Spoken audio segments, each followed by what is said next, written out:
Agora a gente traz um assunto que interessa muito aos solteiros, viu, Alex? Olha, então é pra mim. Principalmente você que está pensando em casamento, né, Mariana? A AB Goiás lançou uma cartilha que fala sobre como se casar com segurança. Eu achei interessante isso, porque o que traz, então, essa insegurança no momento desse casamento, né? O material traz informações sobre o que se deve saber antes do tão esperado sim. Pois é, e por isso nós recebemos aqui no estúdio o presidente da Comissão de Direitos da Família da AB Goiás, que é o Cristiano Melo, e também a advogada Luana Teixeira. Bom dia, sejam bem-vindos ao Mundo Sua Casa. Bom dia. Bom dia, obrigado pelo convite. Bom, o que traz essa insegurança na hora de casar? Assim, porque, assim, casar com segurança, por quê? Quais são os problemas que podem acontecer nesse momento? A grande questão é a escolha de regime de bens, que muitas vezes as pessoas delegam isso para o cartório. Chega lá, o cartório fala, olha, é esse regime aqui que a gente mais utiliza, né? Da comunhão parcial de bens e pronto. Não há uma explicação a respeito dos impactos disso. Se você é um empresário, por exemplo, e a sua empresa não está muito estável, ou está sujeita a alterações econômicas, e você casa nesse regime, você pode causar um grande prejuízo para sua futura esposa, porque depois aquilo vai alcançar os bens dela. Então, essa preparação, essa análise de caso a caso, pode impactar futuramente, mesmo se você não está pensando em divórcio. Luana, as mulheres hoje, essas têm percebido que elas estão mais preocupadas com isso, porque a gente sempre via a frase que dizia, né, que o homem é mais racional, a mulher é mais emoção, às vezes está ali mais enamorada, mais apaixonada, e não preocupa muito com esses detalhes, né, jurídicos, esses direitos todos. Mas a mulher está mais esperta com isso? Sim, com certeza. Bom dia, obrigada pelo convite. De fato, a ideia de criar a cartilha para informar, levar essa informação para a sociedade justamente para isso, para dar, principalmente para as mulheres que já têm um histórico aí de ficar mais afastadas das questões patrimoniais, das questões financeiras do lar, para que ela possa se inteirar e estar segura de que, caso acabe, ou caso o marido faleça, ela aí vai ter uma segurança de garantia dos bens, do patrimônio, que é do casal, que ela também ajudou a construir. Eu acho que a questão é que muita gente fica com medo ou com receio de falar sobre isso, porque, como o senhor disse, ninguém casa para separar. Aí não quer nem pensar se separar. Mas pode acontecer alguma coisa, pode acontecer alguma tragédia, a gente está sujeita a isso a qualquer momento. Para quem, então, está nos assistindo, vamos fazer a diferenciação? Porque eu, inclusive, confesso que quando eu fui casar, há 12 anos atrás, eu não tinha a menor ideia do que era uma ou outra, qual a diferença.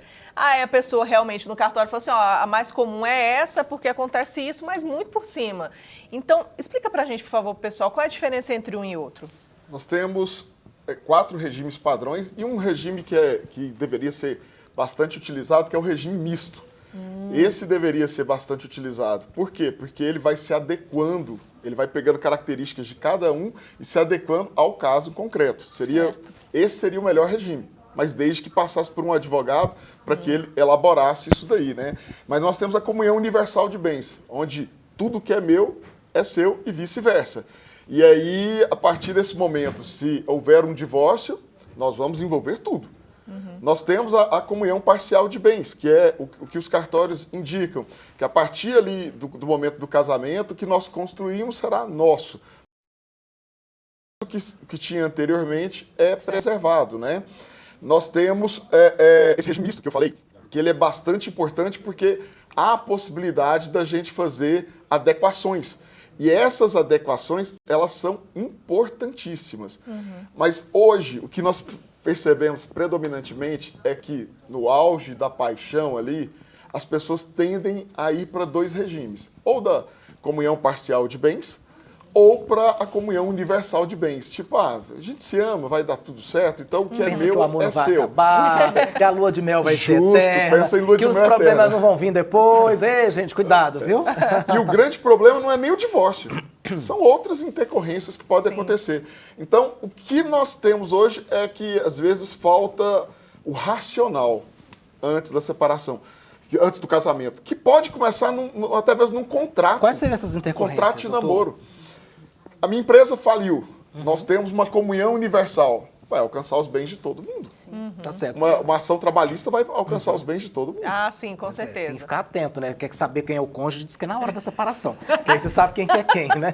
É verdade. Doutora Luana, eu queria até pedir para a produção que voltasse a cartilha, porque nós temos imagens ali, né? E queria até parabenizar também a OAB por esse trabalho bacana, interessante, inclusive de inclusão de todo mundo, que nós temos ali, inclusive, casais homossexuais ali na cartilha. E eu queria justamente perguntar isso, doutora Luana. Esses direitos hoje é para todo mundo. A gente está vendo ali, né, Mariana? Tem o casal hétero, tem o casal homossexual, enfim. É para todo mundo esses direitos hoje em dia, né? Sim, justamente. Aí está demonstrado as espécies de família que nós temos hoje. Antigamente era só a família ali, matrimonial, do casamento, homem e mulher, e hoje não. Com a evolução da sociedade, o direito, a jurisprudência também vai evoluindo e a gente tem várias espécies de família. Tanto a matrimonial, como a homossexual, como uma família uniparental, que é só uma pessoa, ou aqueles primos que se unem, também tem uma espécie de família, para que eles se sintam ali, de fato, abarcados pelo direito e tenham, de fato, os direitos protegidos, enfim, nesse sentido. Essa cartilha, né, com essas informações, onde elas vão estar disponíveis, de que forma as pessoas têm acesso a elas? Certo. Hoje ela está disponível no site da OAB, tem lá uma parte que tem o acesso ao link pela ESA, mas também nós vamos começar aí já na volta do recesso e aos cartórios para que fiquem disponibilizados nos cartórios, via QR Code ou algum link, para que a pessoa, quando vá ao cartório se habilitar para o casamento ou esteja lá fazendo outra coisa e tem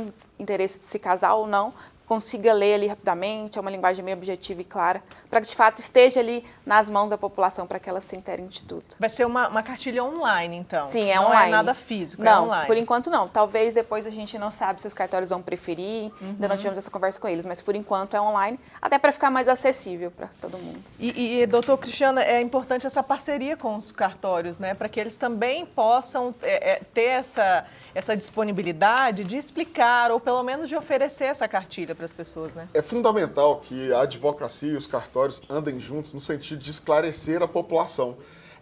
A gente precisa entender que um depende do outro. Então, se os cartórios informarem a população que, olha, o regime de bens não é esse universal. O regime de bens você precisa conversar com um advogado para que você entenda o que vai se adequar à sua situação. Sim. Então, a gente tem que deixar um pouco de lado a questão do romantismo, né, de que o mundo é tudo perfeito, que vai dar tudo certo, e realmente racionalizar as relações para que evitemos problemas futuros. Mas quando a gente está apaixonado, doutor, fica tão difícil esse negócio. Fica, gente. O doutor, esses dias a gente também se deparou aí com uma declaração de uma influência digital sobre o tal do contrato de namoro, né? Eu queria que o senhor explicasse um pouquinho, né, sobre esse contrato. Como é que funciona isso mesmo? É possível? Quer ver um caso concreto? O cantor Amado Batista se envolveu com uma moça recentemente e agora ela está recebendo pensão. Por quê? Porque ali ficou configurado que eles tinham uma união estável. Sim. Se houvesse um contrato de namoro especificando direitos e obrigações de cada um, especificando os limites daquilo ali, ele poderia ter evitado isso. O contrato de namoro é uma ferramenta para quem não pensa em constituir família. Onde ele quer deixar bem claro que aquilo ali é um namoro. E precisa... É para quem tem dinheiro, entendeu? Não. Pior que não. Pior que não, porque a dor de cabeça de uma possível reconhecimento de união estável, ela vai atingir tanto quem tem dinheiro como quem não tem. Imagina para quem não tem dinheiro e ainda tem que pagar uma pensão. É difícil. Aí é pior. Doutor, então eu queria aproveitar que você explicasse também como é a diferença da união estável para o casamento em si. Vamos lá. Vamos falar 3. Contrato de namoro é quando você não tem a intenção de constituir família. A união estável, de repente você está ali no namoro e aquilo começa a tomar características de família e aí há a possibilidade de um reconhecimento que pode ser feito indo ao cartório e fazer esse reconhecimento, ou ele pode ser feito até pela via litigiosa. Vai na justiça e fala, olha, não, isso aqui já não era um namoro, isso aqui era uma união estável. E o casamento é quando você realmente passa por todos os trâmites. Onde você vai ao cartório, abre aquele prazo para poder fazer análise de documentos, ver se não tem nenhum impedimento e tal, e aí faz a regularização dessa situação. Eu acho, até conversando com um coordenador de um cartório, ele falou, olha, acho que a união estável está talvez com seus dias contados. Por quê? Porque você ficar nesse limbo entre o namoro e o casamento é uma mudança muito grande para questões de INSS, herança e por aí vai. Então, a tendência é que daqui a uns tempos os cartórios comecem a orientar as pessoas. Olha, é melhor casar. porque senão você pode passar por vários outros problemas. Vai haver o reconhecimento? Sim, pode haver o reconhecimento, mas aí você vai ter mais trabalho para alcançar seus direitos. Com relação a esses direitos, os direitos são os mesmos, então, doutora, num casamento civil ou então nessa união estável? Em regra, sim. Quando não tem aí o reconhecimento da união estável no cartório ou no judiciário, estabelecendo um regime, adota-se o regime da comunhão parcial de bens, assim como o regime universal do casamento.